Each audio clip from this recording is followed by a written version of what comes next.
If a man shall meet the black dog once, it shall be for joy.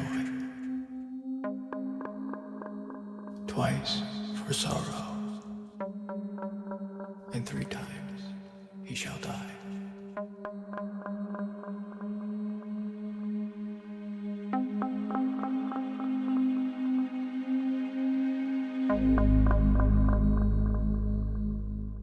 Hello and welcome to Pitt of Mysteries. I am JMO, and I'll be your host today.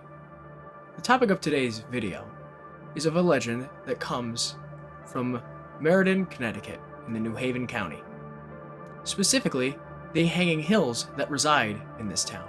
If you do not know what I am speaking of, it is the black dog of the hanging hills. A little history before we get started about the area and the town. The hanging hills were formed around 200 million years ago and are comprised mostly of basalt.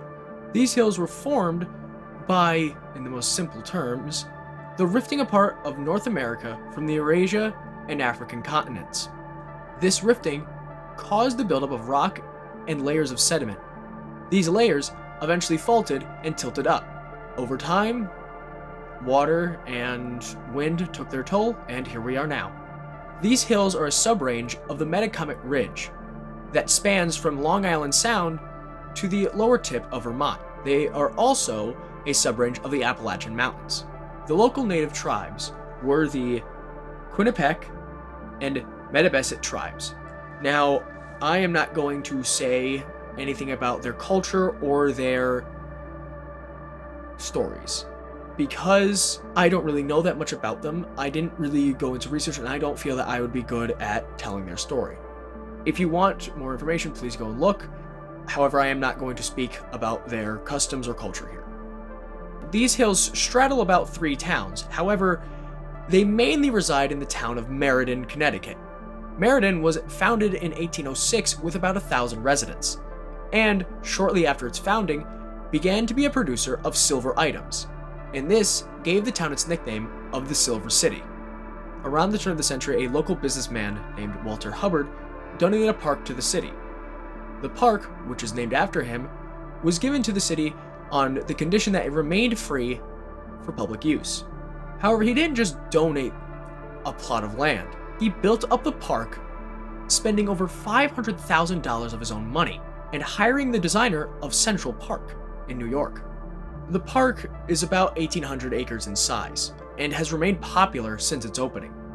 The park's most famous feature is a trap rock tower on top of West Peak, which sits at an elevation of 1,002 feet. The tower, which is over 30 feet tall, was built so that Hubbard could see the waters of Long Island Sound. And on a clear day, you can in fact see Long Island Sound.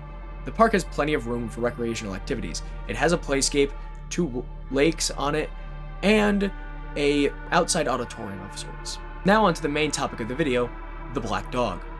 The dog is described as average size and friendly, however in the possession of sad eyes. Allegedly, it has been known about since the 18th century. However, no reports date back that far. In fact, the earliest report dates to 1891 and was released in 1898. This report, which was a short story released in a Connecticut Quarterly volume, was written by a William Harry that Pynchons, and Pynchons is spelled like that. This story, which some attribute to Pynchons himself writing from his own experiences, follows the story of a geologist that goes by FS. I'm not going to read you the whole story, I'm going to give you a SparkNotes version of it. However, if you want the whole story, it is linked in the description. The reason behind this is that I don't really want this video to be an hour long. Allegedly, in 1891, Mr. S has his first encounter with the black dog. As he is conducting field research, a black dog comes out of the woods and starts following him.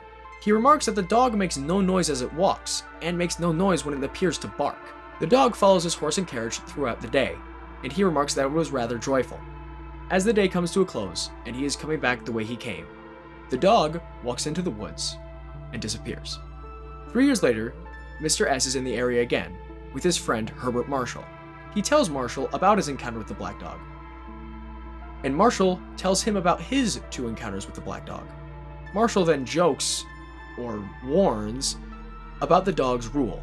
If a man shall meet the black dog once, it will be for joy, twice for sorrow, and the third time he will die. While Marshall and Mr. S are climbing West Peak, another encounter takes place. There, high in the rocks above us, stood a black dog, like the one I had seen 3 years before, except that he looked jet black against the snow wreath above him. As we looked, he raised his head and we saw his breath rise steaming from his jaws, but no sound came through the biting air. Once, and only once, he gazed down at us with gleaming eyes and then bounded back out of sight.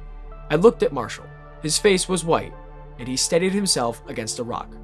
But there was not a tremor in his voice when he said, "I did not believe it before, but I believe it now. And this is the third time." And then, even as he spoke, the fragment of rock on which he stood slipped.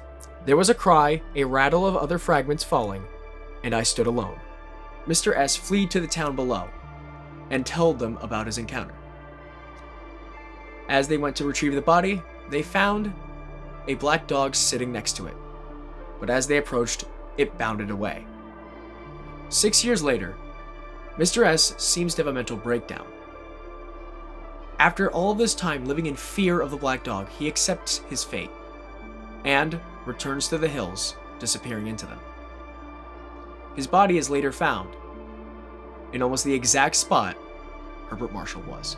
While the story is quite entertaining, I doubt that Pynchon was writing from his own experiences. The first encounter might be, but the second and third definitely aren't. Pynchon died of pneumonia in New York. Now for Marshall, there is no record of anyone by that name dying from a fall in Meriden before 1898. I believe that Pynchon wrote a short story using inspiration from British legends like Black Shuck. I doubt that he really meant to make people believe in this dog. The other reason I don't believe that it exists is because, well, you would have more reports of it. And there really aren't that many other than his. Thank you for watching this small documentary of sorts about the Black Dog of the Hanging Hills. This is the beginning of a new channel that I am creating, and I don't really have a upload schedule yet, so subscribe and hit the notification bell if you want to see more, I guess. If you did like the video, please leave a like. That helps me out in the algorithm and lets me reach more people about these interesting topics. This video's inspiration was Aiden Mattis over to the Lore Lodge. If you like this video, you're gonna love their content, and they really inspired the style of this video as well. Once again, I thank you for watching all the way through, and I hope to see many of you in my next video, which I have no idea what the topic will be. So, yeah, goodbye.